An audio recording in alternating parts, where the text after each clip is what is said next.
Cláudia Sheinbaum vai suceder Andrés Manuel Lopes, seu padrinho político, e será a primeira mulher na história a governar o México, isso segundo as projeções oficiais. Às 3 horas de Brasília, o Instituto Nacional Eleitoral, que seria o equivalente ao TSE, estimou que a governista teria 58% dos votos. 58, entre 58 e 60, eu vou colocar aí dentro da margem de erro. Na sequência, a opositora Xochitl Gálvez marcaria entre 26,6% e 28,6% dos votos. Mas para explicar direitinho essa eleição lá no México, eu trago ele, o nosso Caio Matos, que está onde? No México. Acompanhou direitinho as eleições. Hoje pela manhã ele me mandou uma mensagem às 6 horas da manhã, horário de Brasília, às 3 horas da manhã, horário no México, na cidade do México. Caio, que quase não dormiu, né?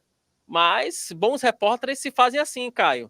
Com poucas noites de sono, alguns ansiolíticos, e é isso. Seja bem-vindo, Caio, ao Meio Dia em Brasília. Mas, Caio, deixa eu te perguntar uma coisa rapidamente.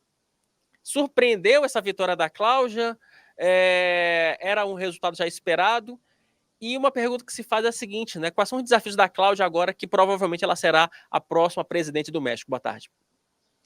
Bom, boa tarde, Wilson. Boa tarde, gente. Tudo bem? Bom, primeiro de tudo, era esperado? Era. As pesquisas apontavam uma vantagem de 20 pontos percentuais para Cláudia Sheinbaum sobre a Xochitl Gálvez, um nome indígena, então é um pouco complicado de pronunciar mesmo o nome da candidata da oposição.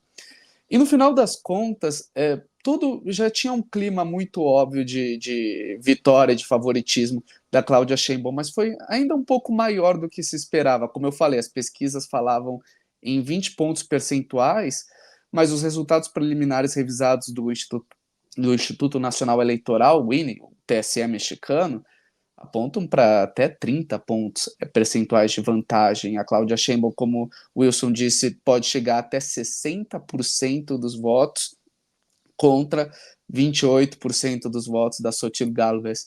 Para ter uma perspectiva, a vitória do atual presidente do México, Andrés Manuel López Obrador, em 2018, que foi histórica, porque foi uma das primeiras vitórias em anos, em décadas, que um presidente não conseguia ganhar, não era eleito no México com mais 50% dos votos, porque no México a eleição é realizada em turno único, a eleição presidencial. Então, mesmo que ninguém consiga 50% dos votos, quem conseguir mais votos ganha. Então, até nesse ponto foi maior a diferença do que o López Obrador teve em 2018, que ele teve 30 pontos percentuais. E não só a eleição presidencial mostra a dimensão da vitória avassaladora da situação, porque eles também conseguiram o que eles tanto queriam, que era a maioria qualificada no Congresso, os 2/3 dos votos na Câmara e no Senado. Para ser bem preciso, na Câmara eles já conseguiram. Eles têm, segundo os resultados preliminares do INE, eles têm 346, ao menos, assentos de 500. Então já conseguiram tranquilo os 2/3 na Câmara. No Senado a história é um pouco diferente, eles ainda não necessariamente conseguiram, eles podem e devem conseguir, mas pode não acontecer também. O INE aponta entre 76 a 88 assentos de 128. Para ter a maioria qualificada no Senado é preciso 86. Então a situação pode conseguir a maioria qualificada no Senado, mas não é garantido a diferença da Câmara dos Deputados. São resultados que são maiores do que conseguiu o López Obrador, a base do López Obrador, em 2018. Outro ponto também que é muito importante comentar é que Só vendo aqui uma coisa. Ok. O Morena conseguiu. O Morena é o partido do López Obrador e da Cláudia Sheinbaum. A base do Morena, a diferença do que acontece aí no Brasil, é composta só por 3 partidos. A coalizão do Morena são só 3 partidos. E com esses 3 partidos, um Morena, um outro partido que se chama PT, por coincidência, mas chama Partido do Trabalho, e o Partido Verde. Esses 3 partidos garantiram a maioria qualificada na Câmara e podem conseguir no Senado. Com essa base, a situação vai ter o que eles tanto queriam, que eles chamam de Plano C, que é uma maioria qualificada no Congresso para poder aprovar reformas constitucionais para alterar diversos poderes do Estado mexicano. E isso é um motivo de preocupação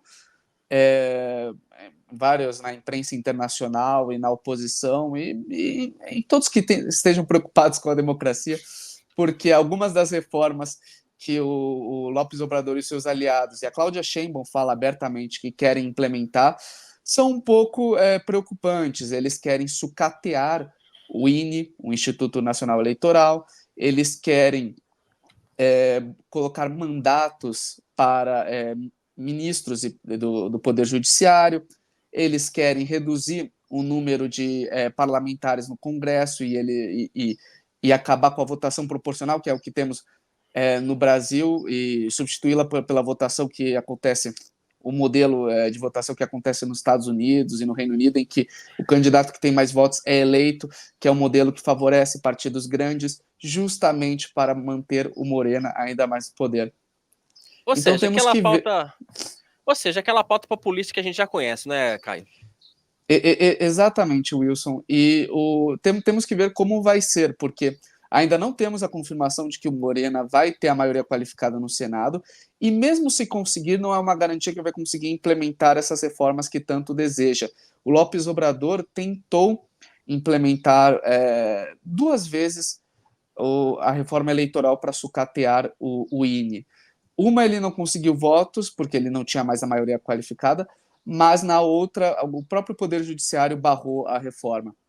Então temos que ver como vai ser essa situação da crise institucional que o México vive desde o governo, principalmente do governo López Obrador, que tem esse caráter mais populista de atacar instituições do Estado, de acreditar que só o executivo é o único representante da sociedade. E temos que ver como a Cláudia Sheinbaum tem um perfil menos carismático, mais sereno que o López Obrador, mas com a maioria qualificada que ela deve conseguir, que ela pode conseguir pelo menos no Senado, na Câmara já está confirmado, temos que esperar para ver. Tá certo. Ô, Caio, segura aí, vamos ouvir o presidente Lula falando sobre as eleições lá no México. Ele deu uma entrevista agora há pouco lá no Itamaraty e o antagonista, obviamente, em cima do lance, pegou a declaração aqui do Lula e você escuta ela neste momento. Matheus, solta por gentileza o presidente da República. Nova do México que foi eleita ao eu talvez ligue para ela hoje às 18 horas. Eu estou muito feliz com a vitória dela, porque ela representa o meu grande companheiro López Obrador, que fez um governo extraordinário e, portanto, eu acho que o México estará garantido democraticamente mais longo mandato dela. Estou feliz por ser uma mulher também. E estou feliz porque 2 mulheres disputaram e ganhou aquela que representava o lado ideológico mais próximo, sabe, das pessoas progressistas no mundo. Eu pretendo viajar ao México esse ano, eu pretendo fazer uma visita de agradecimento ao López Obrador pelo carinho que ele teve comigo quando eu não era presidente ainda, e também pela possibilidade que o Brasil quer ter de aumentar muito o comércio com o México. Nós somos as 2 maiores economias do continente, portanto, nós ainda temos pouco fluxo no comércio, poderíamos ter muito mais, e mais empresários investindo no Brasil e no México, e mais empresários brasileiros investindo no México, para que as 2 economias cresçam. Então, eu, se Deus quiser, vou ao México. E vocês estarão convidados para ir ao México. Obrigada, presidente. Essa eleição lá no México, ela muda um pouco, ela muda a correlação de forças aqui em todas as Américas, ou não muda absolutamente nada? Qual é a sua visão, Duda? Não muda nada.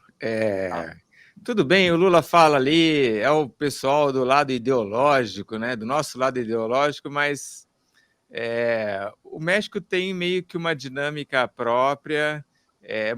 O México, o Lula até fala aí, né, de a gente precisa aumentar o comércio com o México. É uma coisa ridícula, Wilson, porque o México é um país super aberto. assinou, sei lá, uns 30 acordos de livre comércio com o mundo inteiro. Tem uma forte relação com os Estados Unidos e com o Canadá, com aquele que era o NAFTA, agora tem um nome diferente, e tem um monte de maquiladora, fábrica mexicana que exporta produtos acabados para os Estados Unidos e para o Canadá. Nós aqui que somos um país protecionista, então é ridículo o Lula falar de aumentar comércio com o México, até porque as outras oportunidades que a gente tinha de aumentar comércio, que era o acordo com a União Europeia, por exemplo, o Lula freou tudo, né? E na parte política, se acreditou aí um tempo atrás de uma onda rosa, uma onda vermelha de esquerda na América Latina inteira, mas o Lula não consegue lidar com esses presidentes todos de esquerda, né? O Obrador ignora completamente a gente aqui, o Lula também não tem se dado bem com Maduro, nem com Boric e nem com o Petro na Colômbia. Então, é uma esquerda fragmentada, ainda que seja, a gente tem ainda presidentes de esquerda, não tem assim, uma grande conexão entre eles. Ô, Caio, só para fechar, para te dispensar logo aqui, porque eu sei que você precisa almoçar, porque daqui a pouco o Caio pega o expediente normal. Qual é a expectativa no México da nova presidente? Há uma esperança? Ou o mexicano está pensando, nossa, vai ser mais um, vai ser mais do mesmo? Qual é o clima aí no México? Então, eu conversei com vários mexicanos e muitos, embora o López Obradorismo, o Morena tenha tido tantos votos, muitos veem o AMLO e o seu partido como o mal menor, porque a oposição mexicana, os dois principais partidos da oposição mexicana, o PRI e o PAN, são completamente manchados, eles não têm nenhuma influência mais, praticamente nenhuma, estão manchados por escândalos de corrupção e por má gestão de segurança pública. Então, não se vê, digamos, uma esperança, se vê mais uma continuidade. Embora a economia do México tenha contraído, se a gente mede por PIB per capita, ou seja, a produção de riqueza pela população, por 100 mil habitantes, muitos mexicanos nem percebem isso, porque o López Obrador intensificou programas sociais de transferência de renda e acabou tirando 5 milhões de pessoas da pobreza. A gente sabe que é um tipo de política que não se sustenta a longo prazo, mas é um cenário muito parecido mesmo com 2010, quando um político extremamente carismático conseguiu botar uma política não tão carismática como sua sucessora. E o que os mexicanos veem é mais a questão da continuidade mesmo.